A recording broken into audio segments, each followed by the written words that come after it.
Okay, we are back with our live coverage of the Summit 2025 here in Tempe, Arizona. And kicking off today's segments, we have Justin Waller, who is the founder of Waller Financial Coaching. Correct. Justin, thanks for joining us. Oh, thanks, Chuck. I appreciate the opportunity. So Justin was at the gym first thing this morning, and as was I. I was there second thing, and to be fair and honest, he was there before me and was there, I think, after me as well. The reason for this, well, tell the audience, what is your niche, or what are your niches? Yeah, so for quite a while now, I've focused on endurance athletes and specifically looking at financial independence for triathletes. It's been a big focus for me for the last few years. Right, so very much a niche, and I could tell from the tattoo on your calf that I saw this morning at the gym, you've done at least one triathlete, I'm sure, triathlon. Yes, so technically I've completed 6 iron distance triathlons in my life. I trained for 7, but wasn't able to complete the last one because the race was canceled. But yes, I've completed 6 Ironmans. Super impressive, thanks. Super impressive.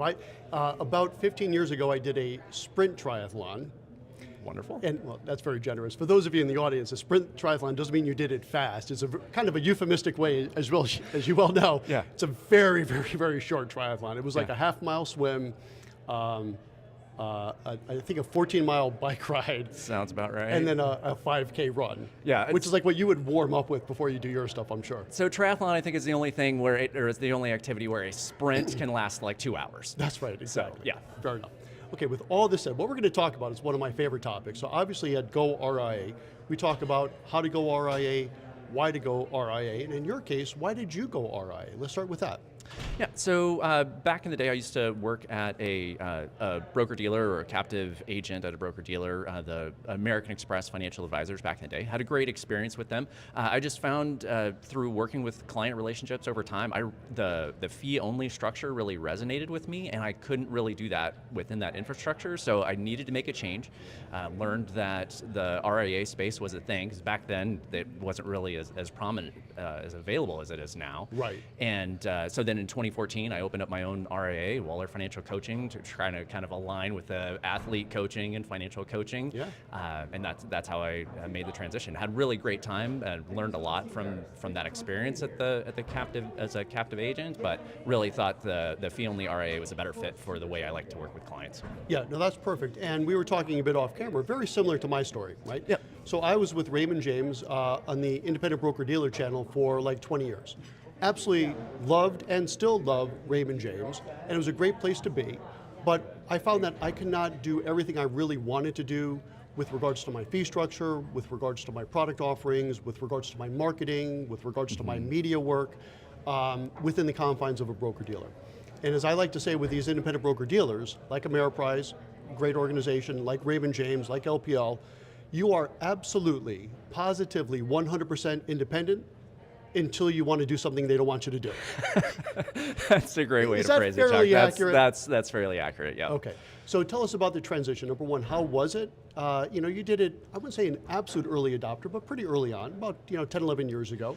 How did that go for you? Yeah, it was there were a lot of learnings early on, and after I had completed my kind of breakaway, I found out there were some other infrastructures in place to say, oh, well, they can help provide some additional resources and support to do all that stuff. And I kind of figured things out for the most part at that point, and as it turns out, early years in the RIA, I found out, oh, okay, well, it's not necessarily, the grass is not necessarily greener on the other side. Spending a lot more on technology than I thought I was going to spend. Yeah. Didn't have the compliance support that I thought I was going to have. So there are lots of different pros and cons to both structures.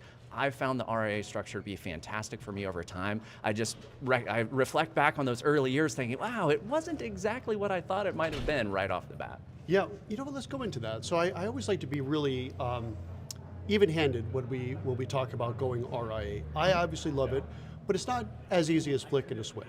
Right? Correct. So, and I'll share some of the problems I had, because I certainly had some too, but what were some of the issues, more specifically, that you ran into when you left Ameriprise to start up your own firm? Yeah, well, initially, I really thought I was going to be able to save a lot of money and have more flexibility and control around the technology, as I mentioned before. Yeah. But one of the things that I didn't really comprehend is that within that kind of pre-built infrastructure, within that ecosystem, they've tested everything. So your CRM works with your financial planning software, works with all the pieces pieces work together. And when you're trying to put all of those pieces together yourself, you have to figure it out. You are your own IT support. You're trying to figure out how to make all of these things work, how to make sure everything's talking together. Yep. Where I thought it was going to be a relatively large cost reduction for me, I ended up spending more on technology on my own than I would have when I was back on the independent side of Ameriprise, that I ended up spending more as an RIA, and I thought I was going to save money with that. Right. So that was one example of it's not necessarily greener on the other side. Yeah, I think that's a really important point. And this is something we actually talk about quite a bit on goRIA, which is tuck or no tuck. Right? If you're a Seinfeld fan, if you ever seen that episode where George is like, tuck it in or not tuck it in, tuck or no tuck? Okay. That's a reference, find yourself a 40-plus-year-old and Yeah, consider that to be very funny. Yes. So tuck or no tuck. So when you tuck in, you kind of avoid some of those issues. You don't have 100% independence, although there are some programs out there, frankly, including at our shop, Sovereign, we have such a thing. We call it Sovereign as a Service, where we do everything except for your ADV. But for when you build your own, there's pros and cons to that as well. Number one, you get it exactly as you want, obviously. Yeah. But on the other side of that equation is you've got to build it, you got to make sure all the systems talk with each other. So where did you end up landing? Tell us about your tech stack. So tech stack now, I use Wealthbox as the primary CRM. I use Right Capital as my financial planning software. I use Holistaplan for most of the tax work Yes. that I'm doing these days. And within a collaboration with RTS, I'm a member of the RTS Premier platform. Yep. So really being able to pull together multiple different systems to create the experience for my clients that I'm looking for. I'm really happy with how things are working now. Yes. Just recognize it took about 11 years to get here. He so. checks his watch. It took somewhere in the neighborhood of a decade or so. Yeah, give or take. Yeah, but really happy with how things are now. Right, and I think that's what people should do, right? So when I get asked, how big do you need to be to start your own RIA? My answer is, you could have $1 million in AUM, a laptop and a dream, and you should just go for it if that's what you want.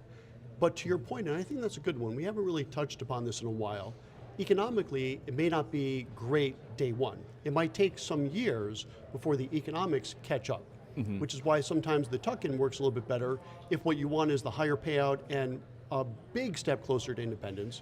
But if you want that ultimate step, which can only be achieved if you have your own ADV, then you have to be able to create all that other infrastructure as well. Right. Cool. Yeah, that makes sense. What do you do for compliance? So I have a compliance firm that I collaborate with. I have them on an annual retainer, and they help with the ADVs and all of that stuff. I also was audited by the state, I was examined by the state of California last year, and so they helped step alongside and help support in those efforts.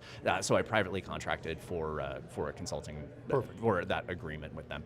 And that is the nice thing about the RIA space. There's so many different resources that you could tap into. So usually the people that are coming from the broker-dealers, especially the ones coming from the wirehouses, right? At least from the independent broker-dealer channel, you already have a pretty good understanding of how to run your business and so on and so forth. I have found that the advisors from the wirehouses, like all their business skills have atrophied away. Like they have no idea how to do stuff because it's been done for them so much. But the good news is for compliance, you can outsource. For marketing, you can outsource. For technology, you have consultants that can help build you these systems. Correct. Is that something that you have found as well? I would absolutely agree with that. I think more so early on in my career, I tried to do a lot of things myself, as many things as I could. I was like building my own website and doing all of that stuff, and I realized, wow, that's really not my best skill set. I should look out there and find other people that do those things really well and try to find ways to collaborate with those experts in their field. And I'll stick to what I'm good at, which is the financial planning side of things. I think that's the best way to go. All right, so good. So as we're kind of coming up on time here, what advice would you give to someone in the audience that's thinking about going RIA? Perhaps they're at Ameriprise right now or one of the other IBDs. What would you say to them? My suggestion, I would definitely recommend they do their research, continue to educate themselves on what options are out there and explore, talk with other people, listen to the podcasts that you can, better understand what the pros and cons are of that situation. It's not right for everybody. Some folks look at the scenario and they get a couple years down the road and they decide, hey, I want to go back because they want more of that infrastructure and more of that support. It's not necessarily perfect, but do as much research as you can earlier on. And then I would also back that up with don't be afraid to make a change. Yeah. It's something that if you really need to, you can go back, or you can find a different fit. If being a fully independent RIA is you couple years in, you find out that's not really where you want to go, you can look for other resources and other support to tuck in with other organizations and find other ways to have the experience that you're looking for. That's one of the great things about this as a career path. There are so many options out there, but you've really got to educate yourself and keep informed about what your options are. Absolutely. Well, that's a great place to put a pin in it for today. So, Justin, thank you so much for joining us. You're welcome. Thank you, and Chuck. kicking off our day 2 of coverage. Wonderful. Thank you, Chuck. Real good. So that is 1 of 5. Today we have a lot of segments to cover, a lot of great information to share with you all. I'll be back in another 35 minutes, and we'll see you then. Justin, thanks again. Thank you, Chuck.